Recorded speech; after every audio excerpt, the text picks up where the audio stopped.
खुशामदीद दोस्तों, कैसे हैं आप? उम्मीद रखती हूँ अक्सर रसोई आपको बेहद पसंद आ रहा होगा।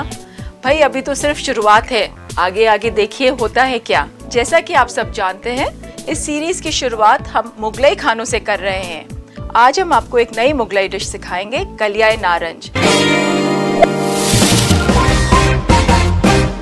कलियाए नारंज बनाने के लिए हम ये मिक्सी का इस्तेमाल कर रहे हैं। तो मैं इसमें डालूंगी ये बादाम और ये कुछ थोड़ा सा पिस्ता। अब आपको इसको पीसना नहीं है, एक्चुअली इमाम दस्ते में तो हम इसे कूट रहे थे, उसी का शॉर्टकट लगाने के लिए हम ये मिक्सी का इस्तेमाल कर रहे हैं।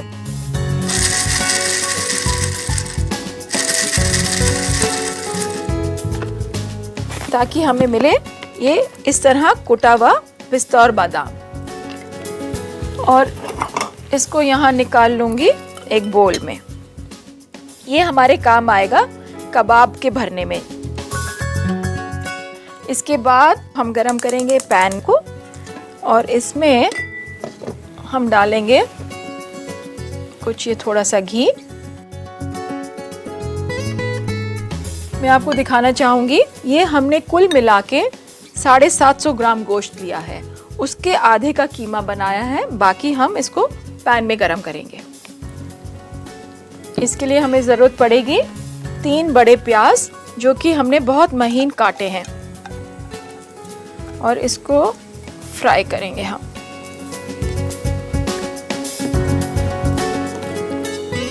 आप चाहें तो घी को तेज़ गरम करें, मगर हल्की गैस पे और अगर धीमी गैस पे आप प्याज फ्राई करेंगे तो उसका सुर्ख एकदम इवन आएगा। इस बात का ध्यान रखें कि कोरमे का सालन या कलिए का सालन आपके इस प्याज पे बहुत डिपेंड करता है।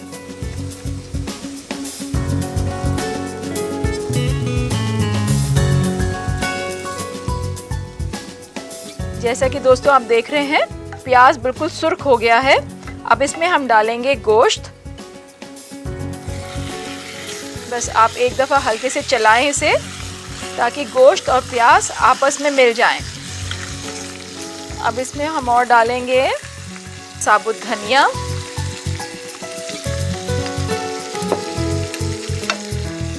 डेढ़ चम्मच अदरक,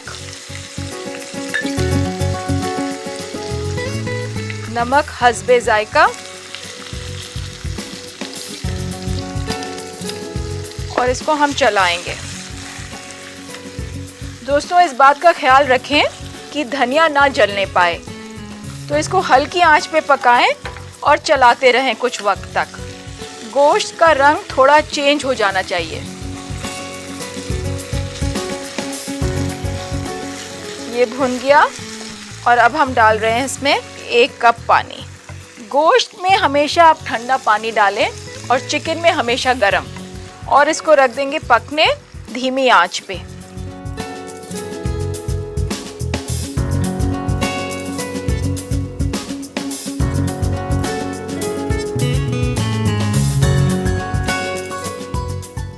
तो आइए देखते हैं कि ये गोश्त गला या नहीं।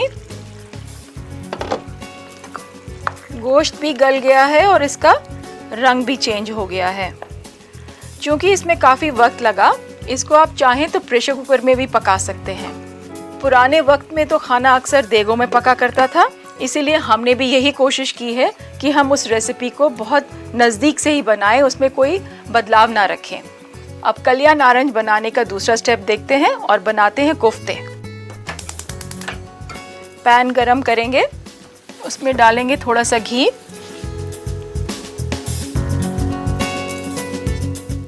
जब ये घी गरम हो जाएगा, इसमें हम डालेंगे थोड़ी सी दालचीनी और लौंग। हम डालेंगे लौंग, एक छोटा टुकड़ा दालचीनी का।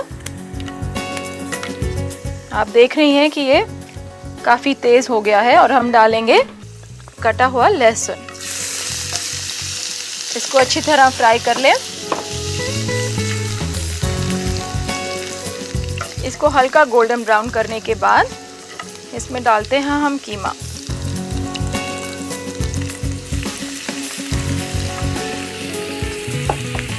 और इसको भूनेंगे कुछ 5-7 मिनट के लिए, ताकि कीमे में जो कच्चापन है गोश्त के जो एक स्मेल आती है वो निकल जाएगी।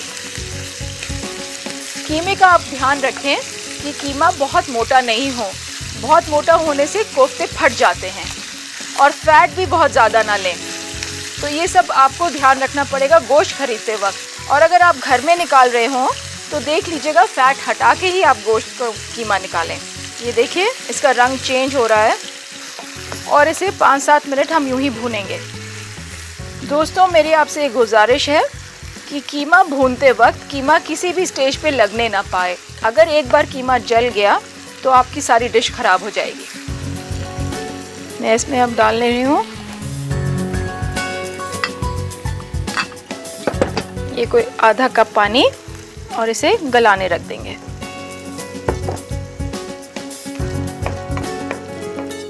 इसमें हम डालेंगे नमक हस्बे जायका। दोस्तों देखिए इसका कलर चेंज हो रहा है और हल्का भुनने की भी खुशबू आ रही है।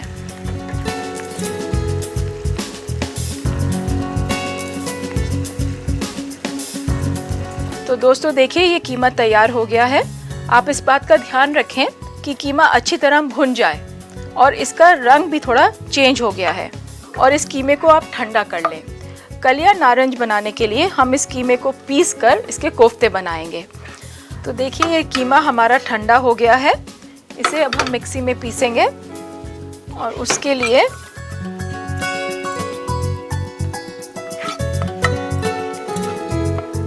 इसी को पीस के इसमें कुछ मसाला भर के हम इसे अब डीप फ्राई करेंगे।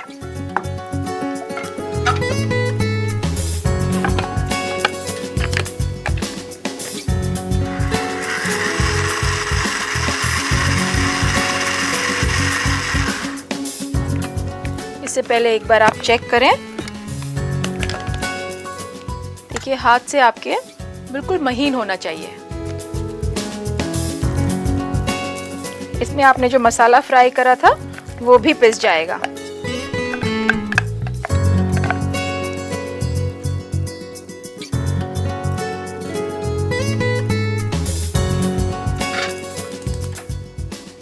ये मैं यहाँ इसमें घी डाल दे रही हूँ।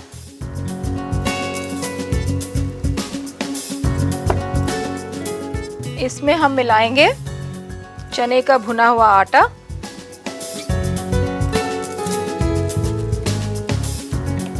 थोड़ा सा नींबू का रस,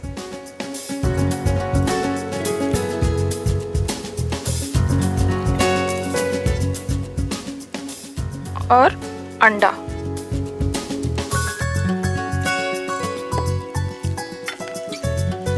अच्छी तरह मिलाइए।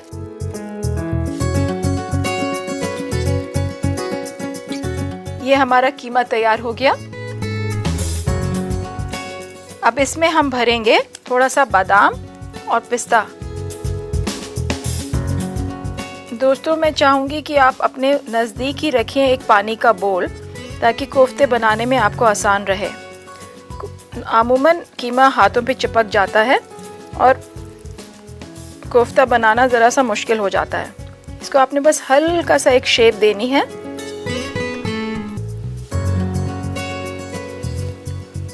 पानी काम आएगा आपके इस तरह हाथ पोंछने में और हाथ धोने में। आपने ज़रा सा ये लिया, थोड़ा सा डिप्रेशन बनाया बीच में, और ये बादाम और पिस्ता इसमें भर दिया।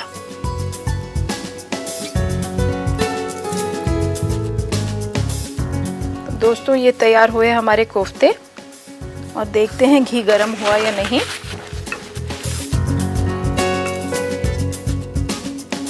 तो हमारा घी तैयार हो गया है। हम आहिस्ता से ये कोफ्ते डालेंगे इसमें।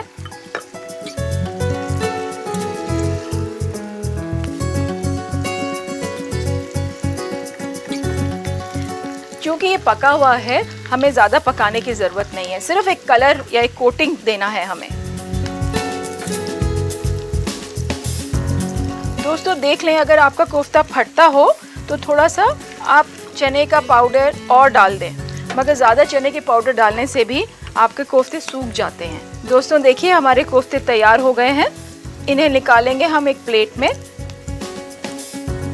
आप पेपर टिश्यू पे निकाल लीजिए ताकि एक्सेस ऑयल इसका अब्जॉर्ब हो जाए। हमारे ये कोफ्ते तैयार हैं। अब हम तैयारी करेंगे गोश्त की। इसमें हम मिलाएंगे थोड़ा सा बादाम पेस्ट,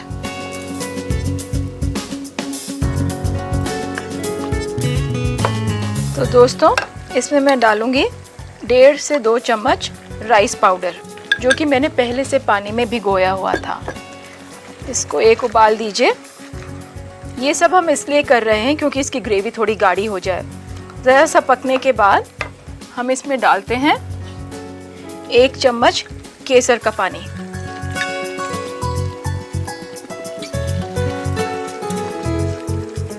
अब ये पक गया है और अब हम इसमें डालेंगे आपके कोफ्ते। मैं डाल रही हूँ ये कोफ्ते।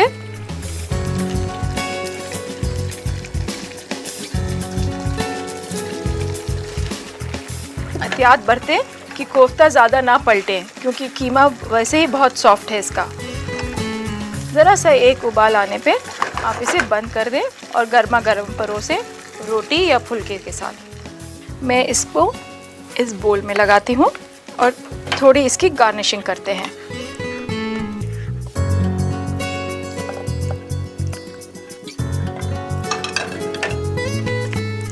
इस पे छिड़के थोड़े से बादाम और पिस्ते और 2-4 किशमिश। तो आपके पास डिश रेडी है।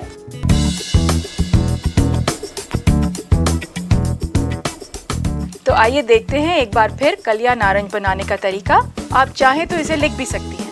कलिया नारंज बनाने के लिए हमें चाहिए 750 ग्राम बकरे का गोश्त, 1/4 कप पिस्ता, 1/4 कप बादाम उबला हुआ छिलका उतार के, 1 कप घी, 1 कप प्याज कटी हुई, 2 छोटा चम्मच अदरक बारीक कटा हुआ, नमक हस्बे जायका, 1 छोटा चम्मच साबुत धनिया कुटा हुआ, 1 अदद दालचीनी, 6 अदद लौंग, 1 बड़ा चम्मच लहसुन कटी हुई, 2 छोटा चम्मच चना दाल भुना हुआ, 2 अदद अंडे की सफेदी, आधा छोटा चम्मच नींबू का रस, 1 छोटा चम्मच जाफरान गुलाब के पानी में डूबा हुआ और 2 छोटा चम्मच चावल पिसा हुआ। सबसे पहले पैन में घी गरम करें और प्याज को भूनें। इसमें मिलाएं 750 ग्राम में से आधा गोश्त, साबुत धनिया, अदरक, नमक, आधा कप पानी और पकाएं। जब गोश्त पक जाए तो उसे अलग रख दें और कोफ्ता बनाएं। कोफ्ता बनाने के लिए पैन में एक बार फिर घी गरम करें। इसमें डालें लौंग, दालचीनी, लहसुन और कीमा मिलाकर भूनें। कीमे को मिक्सी में पीस लें। फिर उसमें चना दाल और अंडे की सफेदी मिलाएं। फिर उसे कोफ्तों की शक्ल दें और कुटा हुआ बादाम और पिस्ता भर दें। पैन में घी गरम करें और इन कोफ्तों को इसमें फ्राई करके एक प्लेट में निकाल लें। गोश्त में बादाम का पेस्ट, पिसा हुआ चावल और केसर का पानी मिलाएं और इसे एक उबाल दें। कोफ्तों को गोश्त में मिलाएं और इसे 2 मिनट तक और पकने दें। लीजिए तैयार है आपका कलिया नारंज।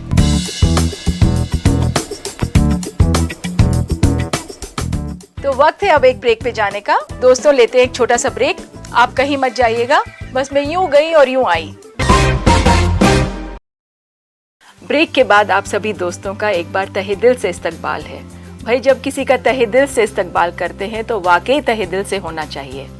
अक्सर जब हम अपने कुछ खास मेहमानों या दोस्तों को घर पे दावत के लिए बुलाते हैं तो हमारी पुरजोर कोशिश होती है कि हम उनकी जी भर के खातिरदारी करें, और क्यों न करें, ये तो हमारा रिवाज है। अगर आप पूछ बैठे कि वो क्या खाना पसंद करेंगे तो मालूम है एक ही जवाब मिलेगा, कुछ भी चलेगा या आप जो पकाएं। आप कुछ भी बनाने से पहले ज़रूर मालूमात कीजिए कि वो क्या खाना पसंद करेंगे, वेजिटेरियन है या नॉन वेजिटेरियन है। इसके 2 फायदे हैं, एक तो आपकी मेहनत रायगा नहीं जाएगी, दूसरा आपके मेहमान आपकी खातिरदारी का जी भर के लुत्फ उठाएंगे। भाई एक खुशखबरी है, ये खुशखबरी मेरे लिए है। आपके खत हमें कसीर तादाद में मिलते हैं। कुछ बहनों ने हमसे कुछ सवालात किए हैं जिनके जवाब मैं अभी आपको देती हूँ। अलीगढ़ से फराह पूछती हैं, गोश्त खाने का फोक एंड नाइफ से क्या सही तरीका है? तो इसका कोई हार्ड एंड फास्ट रूल नहीं है, ये तो आप पे डिपेंड करता है कि आपकी प्लेट में कितना बड़ा पीस है। अगर पीस बहुत बड़ा है तो उसको आप छोटे छोटे टुकड़ों में काट लीजिए, और अगर आपका पीस छोटा है तो आप एक एक बार में खाएं तो भी सही तरीका है वो।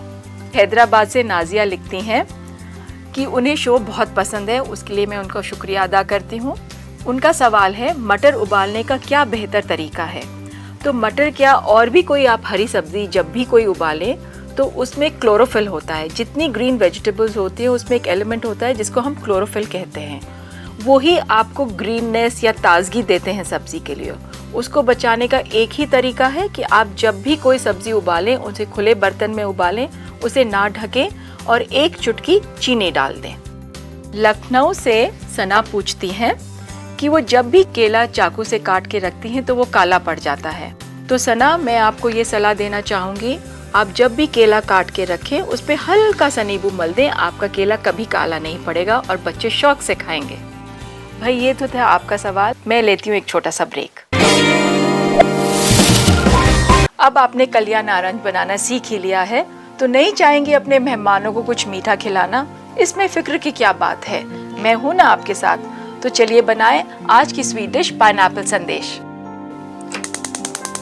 सबसे पहले आप एक पैन में दूध उबालिए।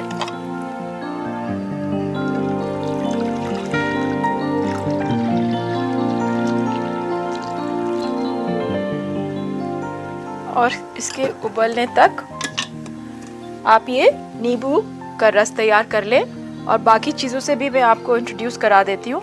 हमें इसके लिए चाहिए होगा कुछ ज़ाफ़रान, कटा हुआ पाइनएप्पल, कुछ कटा हुआ बादाम, कार्डमम पाउडर, शुगर। अगर आप चाहें तो शुगर फ्री भी इस्तेमाल कर सकते हैं। देखिए अब दूध खौल रहा है इसमें और हम डालेंगे नींबू का रस।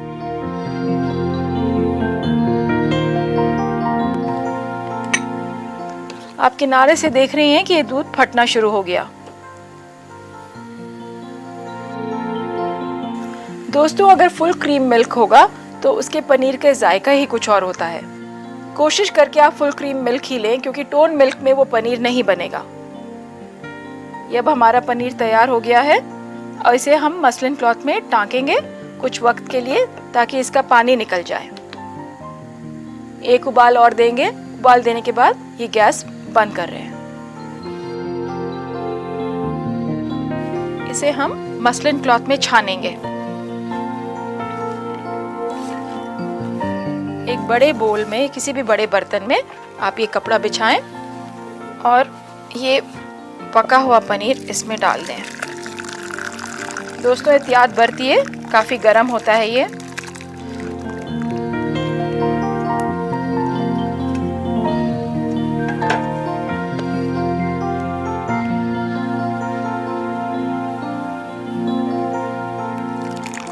अब आप किसी भी एक महफूज जगह पे इसे टांग दें ताकि इसका पानी निकल जाए।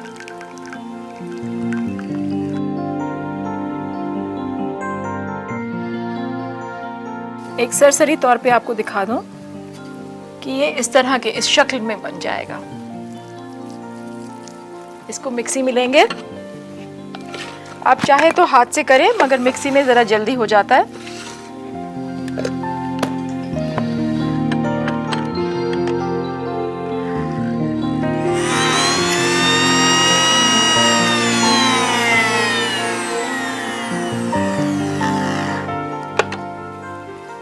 इसे निकालेंगे हम एक प्लेट में।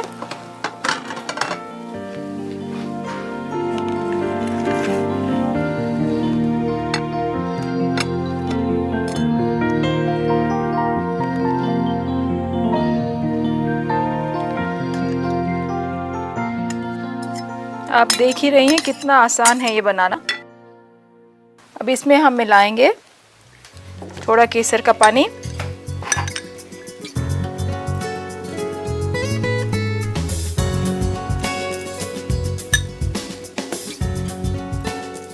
थोड़ा सा कार्डमम पाउडर,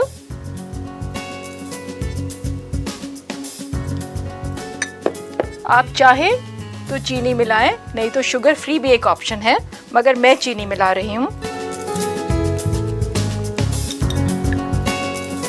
थोड़ा सा कटा हुआ पाइनएप्पल,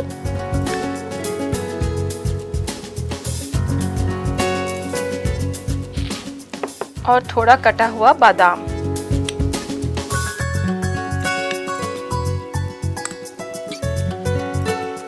अब इन सब चीज़ों को लेके हाथ से बहुत आराम से इसे मलिए।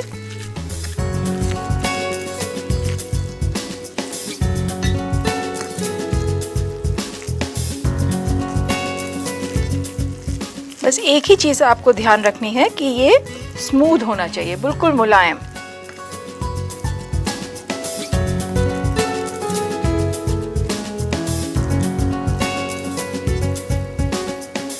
दोस्तों, आप किसी भी शेप में इसको बनाना चाहें बना लें।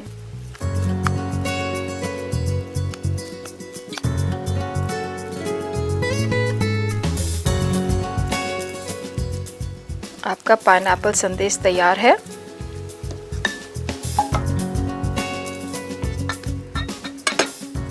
अभी मैं सिर्फ बना के रख रही हूँ, इसे अभी हम डेकोरेट करेंगे। दोस्तों, आप इसको चाहें तो आप कोको पाउडर मिला के चॉकलेट संदेश बना लें, ऑरेंज मिलाना चाहें तो ऑरेंज संदेश भी बन सकता है, और कुछ नहीं तो केसर, इलायची और पिस्ते का भी बन जाएगा। देखिए, मैंने कुछ पीसेस बनाए हैं, मैं आपको थोड़ा डेकोरेट करना भी बताती हूँ इसे। आप इस तरह एक बीच में डिप्रेशन बनाएं, इसमें रखें कुछ पीसेस पाइनएप्पल के।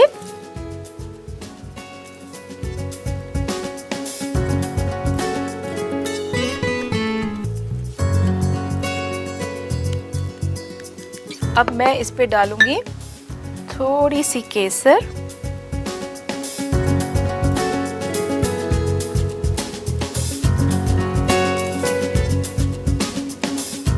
अब ये केसर लगाने से देखिए कितना अच्छा गेटअप आ गया। थोड़ा सा बादाम छिड़किए इस पे।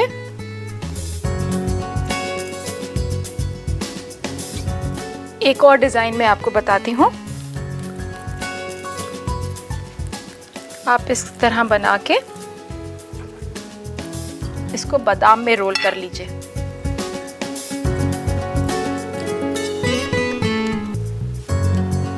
इस पे लगाइए हल्की सी केसर।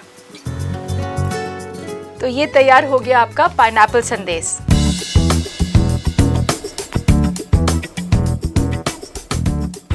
मुझे मालूम है हमारी कुछ बहनें चाहेंगी कि हम पाइनएप्पल संदेश बनाने का तरीका एक बार फिर से दोहरा दें, तो आइए गौर से देखिए, और आप चाहें तो इसे लिख भी सकती हैं।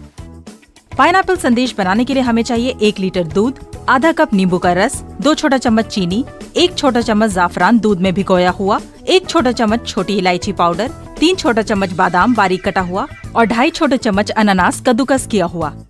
पनीर बनाने के लिए दूध को उबालें और उसमें नींबू का रस मिलाएं। दूध फट जाने के बाद पनीर को मसलिन क्लॉथ में छानेंगे, इसका सारा पानी निकालने के लिए। इस पनीर को फिर मिक्सी में पीस लें। पिसे हुए पनीर के साथ जाफरान, छोटी इलायची पाउडर, चीनी, बारीक कटा हुआ बादाम और कद्दूकस किया हुआ अनानास मिलाएं। इसे संदेश की शक्ल दें और कद्दूकस किया हुआ अनानास, जाफरान और थोड़े से बादाम से गार्निश करें। लीजिए, तैयार है आपका पाइनएप्पल संदेश। मुझे उम्मीद है आप कलियां नारंज और पाइनएप्पल संदेश बनाने का तरीका सीख गई होंगी और बहुत जल्द आपके घर वाले इन जायकों का लुत्फ लेने जा रहे होंगे। तो दीजिए गुंजन गोयला को इजाजत। खुदा हाफिज।